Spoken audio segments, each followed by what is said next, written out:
ومن يضلل فلا هادي له أشهد أن لا إله إلا الله وحده لا شريك له وأشهد أن محمد عبده ورسوله لا نبي بعد.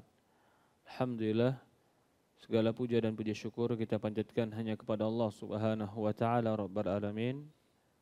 Serta salawat dan salam selalu tercurahkan kepada Nabi kita Muhammadin sallallahu alaihi wa ala alihi wa sahbihi wasallam, kepada keluarganya, kepada para sahabatnya, juga orang-orang yang mengikuti dan mencintainya sampai hari kiamat.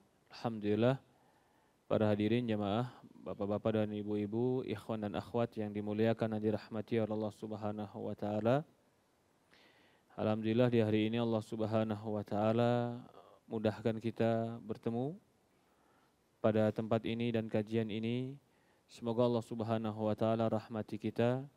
Allah berikan kepada kita kebaikan dunia dan akhirat, dan semoga Allah Subhanahu wa taala jadikan ibadah kita di tempat ini menjadi salah satu sebab Allah mudahkan kita masuk ke dalam surga Allah Subhanahu wa taala. Allahumma inna nas'aluka ilman nafi'an wa rizqan thayyiban wa amalan mutaqabbala. Ya Allah, kami mohon kepadamu ilmu yang bermanfaat, rezeki yang baik, dan amalan yang diterima di sisi Allah Subhanahu wa taala. Alhamdulillah, para hadirin jamaah, bapak-bapak yang dimuliakan dan dirahmati oleh Allah Subhanahu wa taala, kita masih melanjutkan pembahasan dari kitab Fawaidul Fawaid karya Imam Ibnu Qayyim rahimahullah taala. Kemarin kita pernah membahas tentang penciptaan Adam, bahwasannya yang Allah ciptakan pertama kali adalah qalam, yaitu pena. Kemudian Allah katakan kepada pena, uktub, tertulislah segala sesuatunya sampai hari kiamat. Kemudian Allah jadikan Adam akhir makhluk Allah Subhanahu wa taala. Banyak hikmahnya kenapa Adam dijadikan makhluk yang terakhir. Salah satu hikmahnya yang disebutkan oleh Imam Ibnu Qayyim, bahwasannya Allah menjadikan tempat yang sempurna sebelum penghuninya datang. Hari ini kita akan bahas tentang keadaan iblis dengan Adam. Berkata Imam Ibnu Qayyim, fata'ammal kaifa kataba subhanahu udhra Adam qabla hubuti ilal ardi. Perhatikan, renungkan bagaimana Allah telah menuliskan, menetapkan uzur Adam sebelum Adam ke bumi. Artinya Adam belum turun ke bumi, tapi Allah sudah memberikan Adam itu uzur, bahwasannya Adam itu baik. Tapi pertanyaannya, ketika Allah belum mengutus Adam ke bumi, tapi Allah berkata kepada malaikat, inni ja'ilun fil ardi khalifah. Aku akan jadikan di muka bumi khalifah. Khalifah ini kan berarti pemimpin yang akan bertanggung jawab, dan ini menunjukkan kalimat yang merekomendasikan. Tapi Allah tahu Adam nanti begitu turun ke bumi dia akan berbuat dosa. Maka di sini Allah telah memberikan uzur sebelum Adam diturunkan ke bumi dengan kalimat dia adalah khalifah. Maka dikatakan Adam sebelum ia dipindahkan ke bumi, Allah juga telah memberitahu kepada malaikat tentang keutamaan dan kemuliaan Adam. Bahkan Allah telah memuji-muji nama Adam sebelum diciptakan. Ketika Allah puji depan malaikat, ketika Allah sebutkan keutamaan Adam, apakah Allah tidak tahu bahwasannya Adam atau anak cucu Adam akan berbuat dosa di muka bumi? Allah tahu. Tapi Allah berikan uzur, berikan alasan, karena Allah tahu pasti banyak kebaikan yang akan terjadi. Fata'affal kaifa wasamahu bi khilafah. Maka perhatikan bagaimana bisa Allah menyebutkan Adam dengan khilafah. Itu adalah sebuah predikat kewalian yang tinggi sebelum Adam itu ada. Wa aqama uzrahu qabla hubut. Bahkan Allah berikan dia maaf sebelum dia jatuh ke bumi. Ini menunjukkan al-muhibbu yuqimu uzur mahbub. Karena yang mencintai itu banyak memberikan maaf kepada yang dicintai sebelum yang dicintai itu berbuat salah. Ini pendalilan Imam Ibnu Qayyim bahwasannya kenapa Allah lebih mencintai Adam daripada iblis. Karena sebelum Adam diutus dan Allah tahu Adam akan buat salah dan anak Adam akan buat salah, tapi Allah sudah memberikan Adam predikat sebagai khalifah. Ini isyarat Allah maafkan dan Allah cintai sebelum dia berbuat salah. Karena biasanya orang yang mencintai atau sesuatu yang mencintai itu mudah memaafkan yang dicintai walaupun yang dicintai itu akan berbuat salah. Falamma sawwaru ala babul jannah arba'ina sanah. Ketika Allah membentuk Adam di pintu surga selama 40 tahun. Ini pembentukan Adam 40 tahun di pintu surga ini sebagian penafsiran.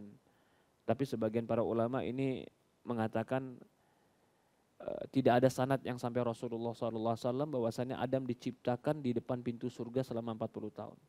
Tapi Imam Qayyim mengatakan kalau seandainya sahih hadis itu Adam diciptakan 40 tahun di pintu surga. Kata Imam Ibnu Qayyim, sebagaimana termaktub dalam ayat, seperti itulah gambaran seorang mencintai yang membuat alasan kesaksian sebelum ia melakukan kesalahan. Allah meletakkan jasad Adam di dekat pintu surga selama 40 tahun setelah menciptakan bentuknya. Hal ini menunjukkan bahwa seorang pencinta sejati akan setia menanti di depan pintu kekasihnya. Nah, ini Allah sampai ciptakan Adam dengan tangannya sendiri. Semua makhluk itu bisa diciptakan oleh Allah dengan kalimat kun maka terjadi. Kecuali Adam. Maka Allah berkata kepada iblis, "Ma mana'aka an tasjuda lima khalaqtu biyadai?" Wahai iblis, kenapa engkau tidak sujud kepada yang telah kuciptakan dengan kedua tanganku? Berarti Adam punya kekhususan di sisi Allah. Salah satu kekhususannya, tidak seperti makhluk yang lain, Allah menciptakan langsung dengan kedua tangannya. Ini menunjukkan Allah mencintai Adam karena Allah menciptakannya dengan kekhususan. Begitu pula Allah Subhanahu wa taala li'anna da'bul muhib wukuf indal babul hab wa ramiya bi fi tariqiz zil. Tapi kemudian Allah campakkan Adam ke jalan kerendahan. Lam yakun syai'an. Dikatakan Adam tadinya enggak ada apa-apa. Tadinya Adam itu adalah mani, nutfatan, mim mani yumna. Adam itu cuman mani, cuman air sperma. Adam itu cuman tanah. Adam itu lam yakun syai'a, bukan apa-apa. Apa kaitannya? Padahal Allah sudah ciptakan semua alam ini sebelum Adam diciptakan agar Adam bisa sempurna dalam tinggal di alam ini setelah penciptaan sempurna. Padahal Adam sebelum diciptakan Allah sudah katakan depan malaikat dia adalah khalifah. Padahal Adam ketika diciptakan Allah ciptakan dengan kedua tangannya beda dengan makhluk yang lain. Tapi ketika di hadapan Adam Allah katakan lam yakun syai'an. Wahai Adam kau itu bukan apa-apa. Adam punya kekhususan yang lebih khusus daripada makhluk-makhluk yang lain. Tapi ketika di hadapan Adam dikatakan lam yakun syai'an. Kau bukan siapa-siapa, kau bukan apa-apa. Kenapa? Kata Imam Qayyim, li'anna yu'jab yaumus sujud. Agar Adam tidak ujub ketika diperintahkan sujud. Adam spesial enggak Pak di sisi Allah? Apa buktinya? Apa buktinya? Tadi kita bilang, dia dikatakan khalifah sebelum dia diciptakan. Dia diciptakan dengan tangan Allah langsung. Makhluk yang lain diciptakan dengan kalimat kun. Tapi kenapa Allah ketika dekat Adam mengatakan lam yakun syai'an, kau bukan siapa-siapa. Kata Imam Qayyim, agar Adam disuruh sujud dia patuh. Jadi khawatir keberhasilan terus menerus, kehebatan terus menerus, kesuksesan terus menerus menyebabkan ujub. disuruh sujud nggak mau. Karena dia merasa nanti spesial. Tapi ketika di depan Adam Allah katakan lam yakun syai'an, kau bukan siapa-siapa. Agar dia tidak merasa spesial, akhirnya disuruh sujud dia patuh. Begitulah manusia kadang. Banyak yang dikasih sama Allah. Hidupnya dikasih, doanya dikabulkan, badannya disehatkan. Tapi kadang Allah berikan dia kerikil-kerikil agar dia terjatuh. Apa fungsinya? Agar dia jangan angkuh, jangan sombong. Ketika dia jatuh, dia sadar bahwasannya dia lemah, dia butuh Allah. Kalau terus sukses, terus berhasil, terus maju, semua doanya terus dikabulkan, subhanallah. Coba saja. Kalau ada orang saking dekatnya dan spesial di sisi Allah, setiap doanya dikabulkan. Bahkan apa yang dia ucapkan dikabulkan. Tidak pernah ada yang tidak sesuai dengan keinginannya. Apa yang terjadi pada makhluk itu? Baik atau jelek? Jelek.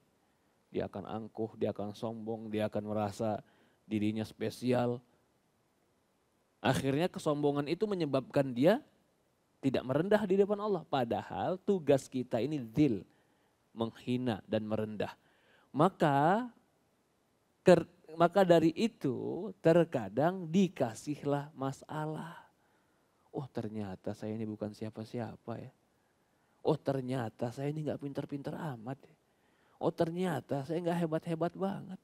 Buktinya saya gak ngadepin sekarang gak bisa. Buktinya sekarang ternyata saya bukan siapa-siapa. Allah hadapkan itu kepada hamba bukan karena Allah tidak bisa memberikan apa yang dia inginkan. Tapi Allah ingin memberikan tarbiyah, pendidikan, pelajaran agar dia mengenal dirinya dan tetap rendah sebagai dirinya. Allah berikan spesial kepada Adam khalifah. Sebelum diciptakan depan malaikat dipuji. Ini ja'ilun fil ardi khalifah. Aku akan jadikan di muka ini khalifah.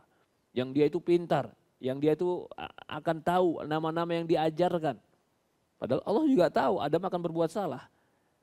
Tapi Allah Subhanahu wa taala ketika di hadapannya mengatakan lam yakun syai'an. Agar Adam mudah bersujud di depan Allah Subhanahu wa taala. Wa kana iblis, ketika iblis melihat Adam, ketika itu Adam berupa bongkahan tanah. Tanah kan cenderung dengan apa Pak? Kotor kan. Bahkan dalam sebuah riwayat Adam itu dari tanah liat. Tanah liat itu tanah yang basah, beda sama pasir. Pasir itu turab, bahasa Arabnya turab itu pasir. Kalau tanah lempung, tanah merah, itu namanya tin. Yang mau kita buat jadi bata, itu tin. Orang kalau lewat tanah merah bata, itu kan berpikirnya kan kotor. Di tanah kotor dan mudah mengotori. Maka iblis ketika melewat tanah, dia sudah punya ambil pemikiran, ini tanah kotor. Dia yu'jibu min. Bahkan ketika iblis lewat di tanah itu, dia menganggap dia lebih baik daripada tanah yang kotor. Maka dari itu, iblis mengatakan, kata Imam Qayyim, iblis mengatakan, engkau diciptakan untuk suatu perkara rahasia. Kemudian iblis masuk ke dalam tubuh Adam melalui mulutnya. Hingga keluar melalui duburnya. Iblis berkata, seandainya aku diberi kekuasaan terhadapmu, niscaya aku akan membinasakan. Sedangkan seandainya engkau diberi kekuasaan terhadapku, niscaya aku akan mendurhakaimu. Ketika itu iblis belum mengetahui bahwa kebinasaan dikarenakan peranan Adam. Jadi iblis dari pertama kali melihat penciptaan Adam, dia sudah menganggap Adam itu hina dan rendah.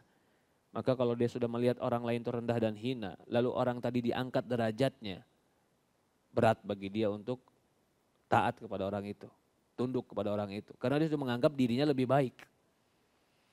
Wa kana iblis yamurru ala jasadi, na'am, wa ra'a tinan majmu'an fahtaqar.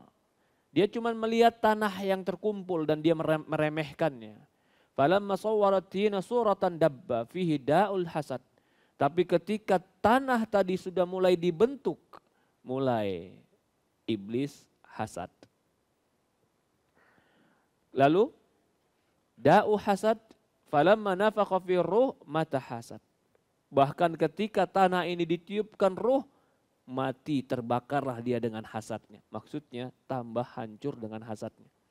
Karena orang yang hasad itu sebenarnya dia hanya membakar dirinya sendiri. Semakin dia hasad, semakin menghancurkan dirinya sendiri. Maka dikatakan di sini, ketika tanah, Adam berupa tanah, ada iblis meremehkan, itu tanah. Ketika tanah mulai dibentuk, mulai baik, sempurna, tapi belum ditiupkan ruh, iblis mulai iri, hasad, dengki.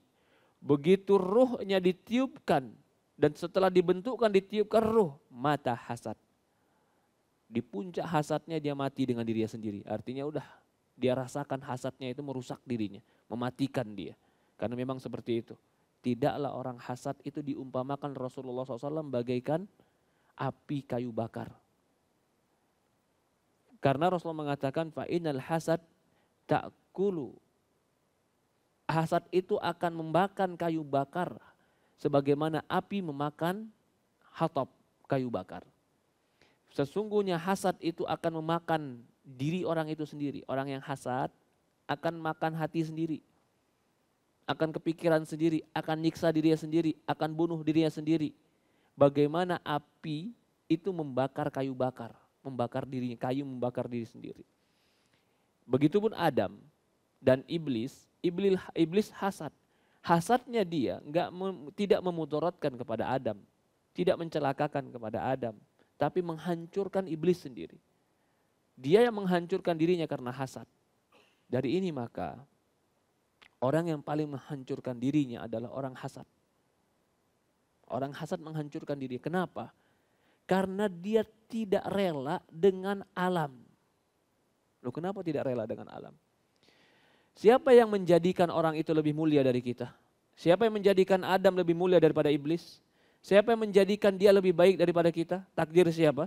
Takdir Allah. Kalau itu takdir Allah dan ketentuan Allah, lalu kita nggak suka dan nggak ridho dan kita anggap itu nggak baik, bukankah hasad itu hasil dari tidak ridho kepada takdir Allah? Kenapa saya sekolahnya sama, kampusnya sama, bahkan IPK-nya tinggian saya, tapi kenapa jabatannya tinggian dia? Jawabannya karena Allah suka. Kamu suka atau tidak suka kalau Allah suka? Orang hasad jawabannya apa? Gak ridho dengan yang Allah gak suka. Ketika kamu tidak suka dengan apa yang Allah suka. Ketika kamu tidak suka dengan apa yang Allah suka. Kau menyiksa dirimu sendiri. Tidak akan ada yang bisa berubah kecuali dirimu sendiri yang akan hancur. Hasad itu akan menghancurkan orang sebagaimana iblis hancur karena hasadnya. Falamma basata lahu bisatul izzah uridat alai makhluqat fastahdara mudda'i nahnu nasabbih. Ya, ketika ketika iblis melihat Adam masih berupa bongkahan tanah, ia pun meremehkannya. Setelah membentuk tanah menjadi sosok sedemikian rupa, iblis pun mulai terjangkit penyakit dengki, hasad. Dan ketika ruh ditiupkan ke dalam jasad, si pendengki itu pun seakan-akan mati, hancur karena hasadnya. Sesudah itu Allah menghadirkan Adam di atas permadani kemuliaan. Lalu semua makhluk yang ada dihadapkan kepadanya. Lantas datanglah para malaikat yang sebelumnya mempertanyakan penciptaan Adam. Kan tadinya malaikat bertanya, kenapa kau ciptakan di muka bumi yang akan membuat kerusakan? Tapi malaikat ketika bertanya itu dia mengatakan, anta a'lamu, kamu lebih tahu ya Allah. Ini malaikat. Ketika melihat Adam Allah ciptakan lalu ditunjukkan Adam di hadapan semua makhluk. Ya. Di hadapan malaikat ditunjukkan. Malaikat yang tadinya mengatakan ini kan akan merusak. Tapi Allah perintahkan sujud, malaikat sujud. Iblis ketika melihat Adam sudah sempurna menjadi manusia. Ini kan yang tadinya tanah. Ini kan yang tadinya di bawah. Ini kan yang tadinya hina. Usjudu li Adam, iblis sujudlah kepada Adam. Karena hasad sudah ada pada diri dia, iri sudah ada pada diri dia, sombong dan congkak sudah ada pada diri dia. Lah, saya suruh sujud sama dia. Fastakbar, sombong. Maka hasad itu sebenarnya lahir dari kesombongan. Orang kalau udah penyakit sombong, coba sekali lagi sombong itu apa? Merasa diri lebih hebat dari orang lain. merasa diri lebih besar dari orang lain. Itu kan asal dari kesombongan. Maka sombong dalam bahasa Arab dikatakan istikbar. Istikbar asal kalimat dari kabir. Kabir itu kalimatnya besar. Istikbar merasa besar, merasa hebat. Ketika dia merasa hebat, lalu ada orang yang dia rendahkan, ternyata lebih dimuliakan. Akan lahir apa Pak? Hasad. Ketika dia sudah sombong, dia akan hasad. Disuruh patuh dan tunduk kepada yang dihasadkan. Mau nggak dia? Tidak. Lebih baik saya keluar kantor ini Ustaz, kalau saya harus tunduk sama dia.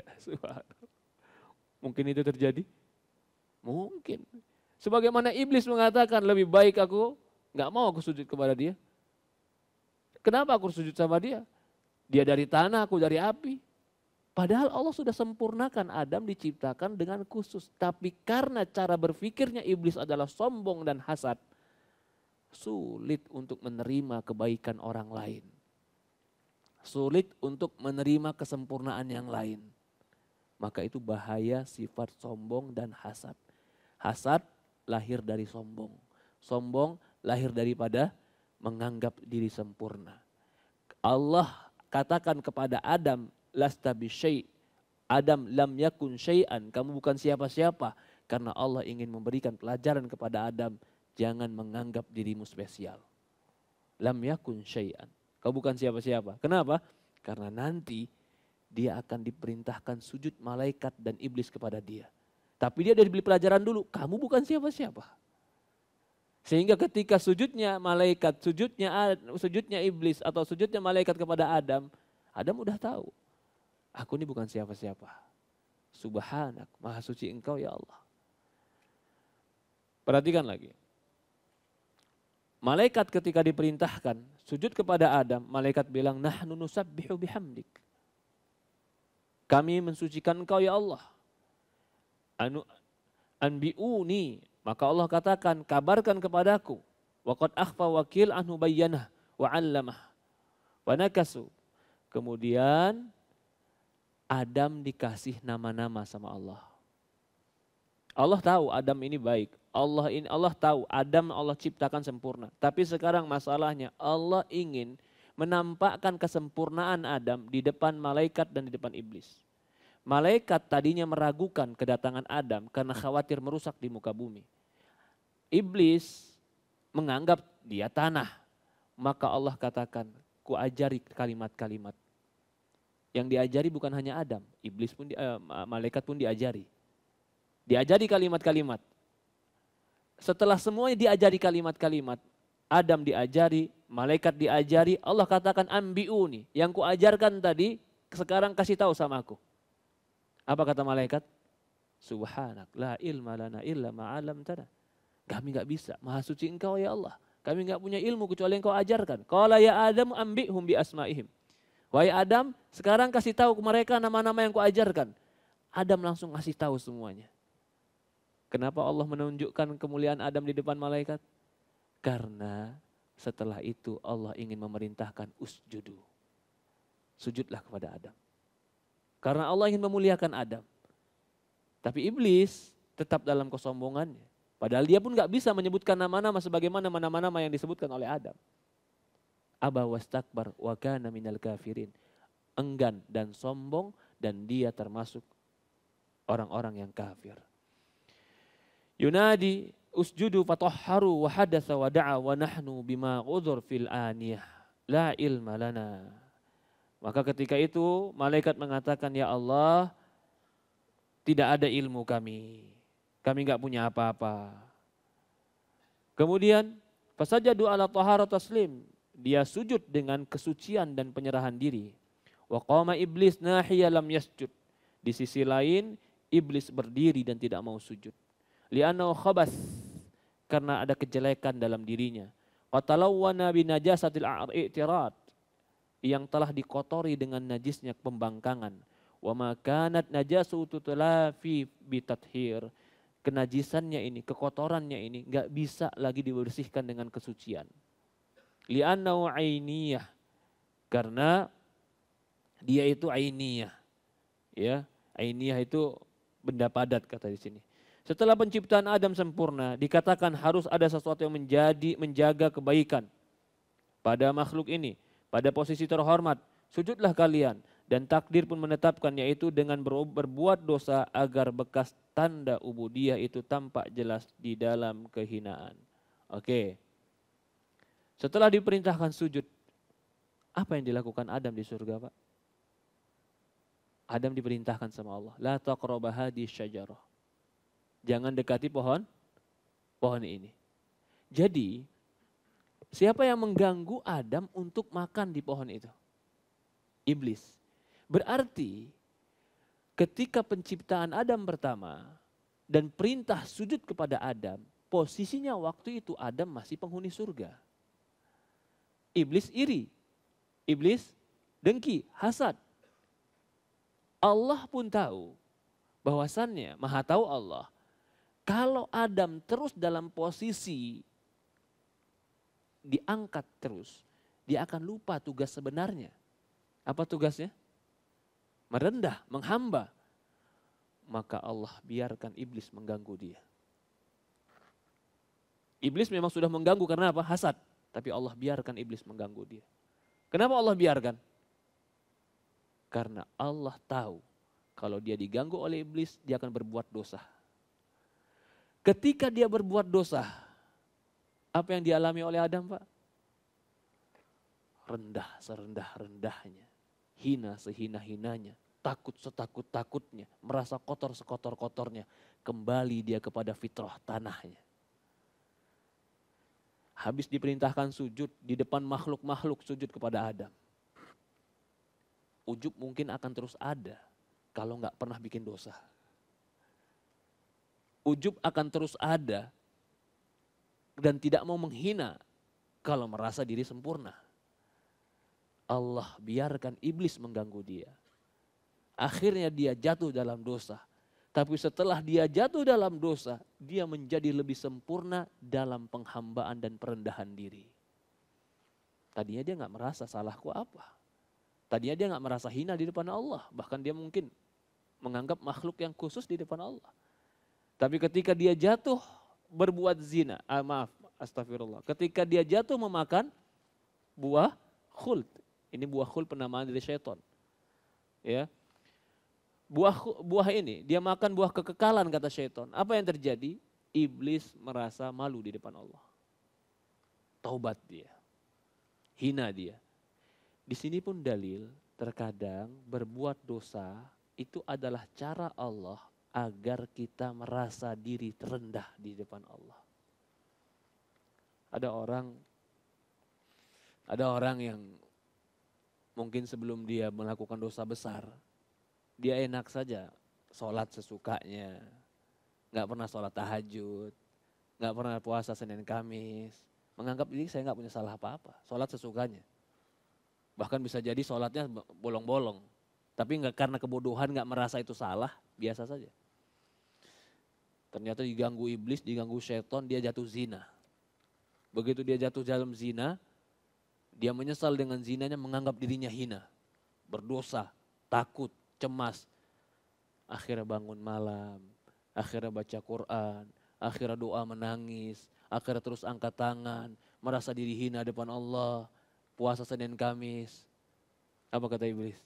Kalau seandainya aku nggak ganggu dia zina, biar dia dalam kelalaiannya. Tapi setelah dia berzina dia malah mendekat kepada Allah. Itu gambaran iblis ketika mengganggu Adam.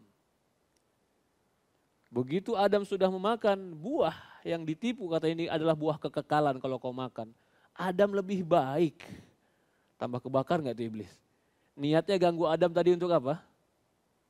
Supaya Adam menemani iblis di neraka. Ternyata begitu sudah dilakukan, jatuh. Adam malah menjadi orang yang taubat kepada Allah dengan taubat yang lebih baik. Rabbana zalamna anfusana. Ya Allah, aku menzalimi diriku. Fa illam taghfir lana wa tarhamna lanakunanna minal khasirin. Adam lebih baik ketika dia telah terjatuh dalam dosa dibanding dia sebelum terjatuh dalam dosa. Tambah terbakar iblis dalam kedengkian, dalam hasad, sampai dia bersumpah, la ughwiyannahum ajmain. Aku akan ganggu semua anak-anak cucumu.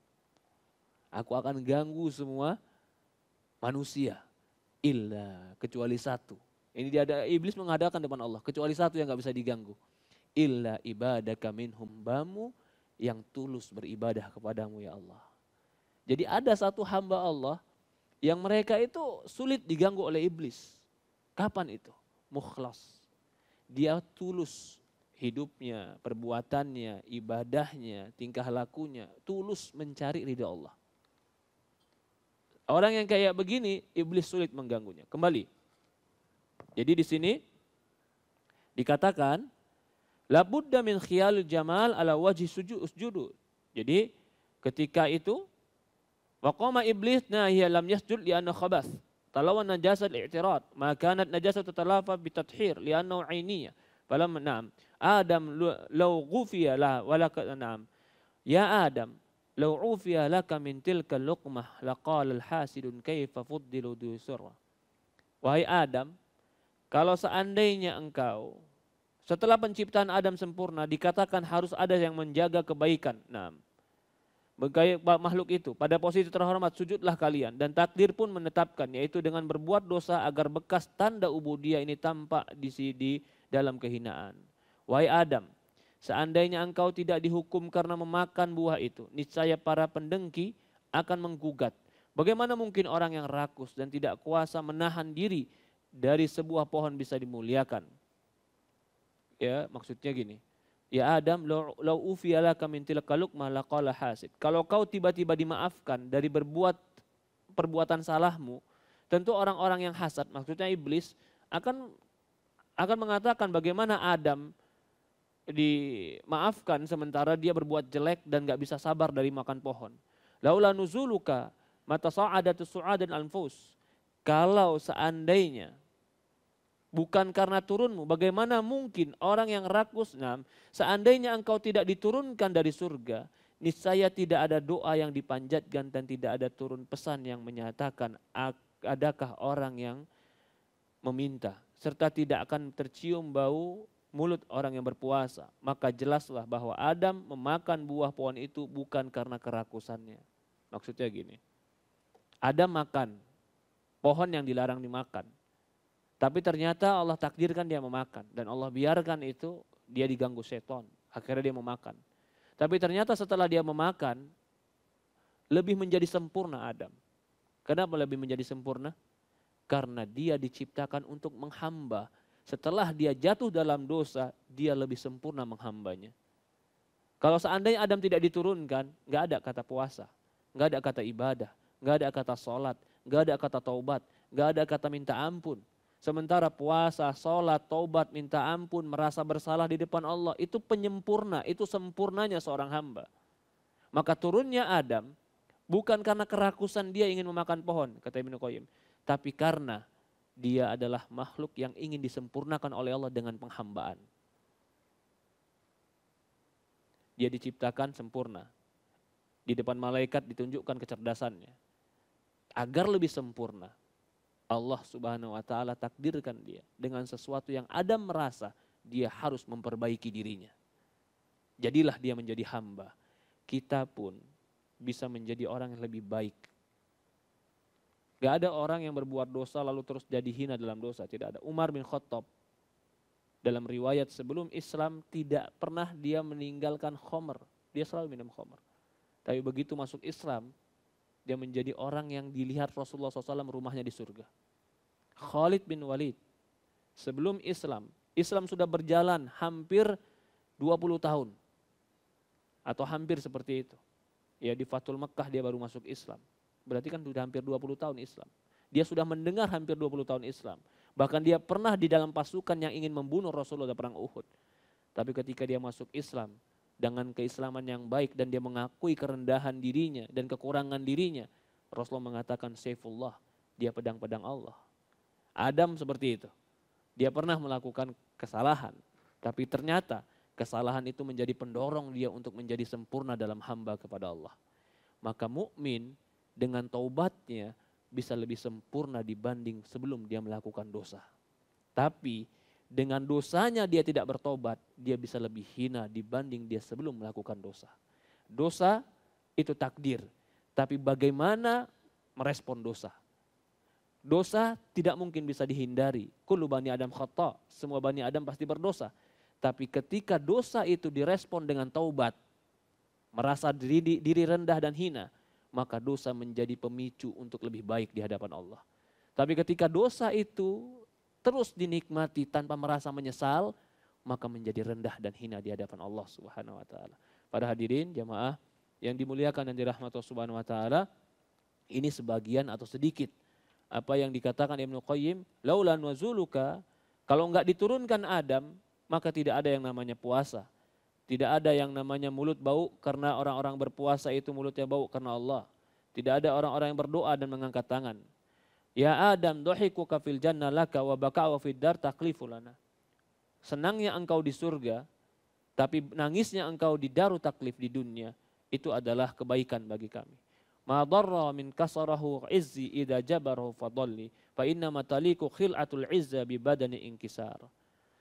Allahu alam, ini yang kita bahas sedikit dari antara Adam dan iblis. Kemuliaan ada pada kerendahan diri.